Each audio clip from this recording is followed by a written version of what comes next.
Hello বন্ধু, নমস্কার। হাতাখুন্তি channel থেকে সবাইকে স্বাগত। আজকে তোমাদের দেখাচ্ছি আমি কিচেনেরই একটা পার্ট, ওয়াশেবল টিস্যু বা রিইউজেবল। এটা দেখো, আমি দুটো রোল পেয়েছি মিশো বা ফ্লিপকার্ট থেকে, তোমরা পেয়ে যাবে। তো এটা দেখো, এই রোলগুলো সেই টেবিলে যেমন পাতা হয়, বিয়েবাড়ি খেতে দিলে যেরকম একটা রোল থাকে না, সেরকম টাইপেরই।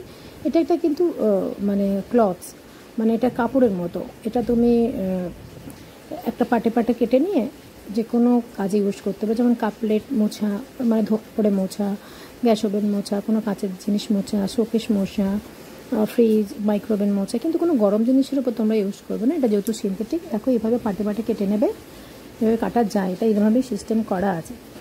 তারপর তোমরা এটা যেমনভাবে খুশি ইউজ করতে পারো, মানে একের বেশি, মানে 10-15 বার ধুয়ে ধুয়ে ইউজ করতে পারো। যখন তোমার মনে হবে ইস এটা নোংরা বাজে হয়ে গেছে, এটা আর ইউজ করা যায় না, ঠিক তখনই তুমি এটা ফেলে দিতে পারো। তার আগে পর্যন্ত বহুবার তুমি ধুয়ে ধুয়ে ইউজ করতে পারো। আর এটা খুব ভালো, মানে অল্প সার্ফ দিয়ে কিছু দিয়ে তুমি ধুতে পারবে। শুধু একটা জিনিস খেয়াল রাখবে, কোনো গরম জিনিসের উপর রাখবে না, গরম জিনিসের দিয়ে ধরবে না। এটা কারণ সিনথেটিক, সেই জন্য বললাম। ওকে, তোমরাও কিনো।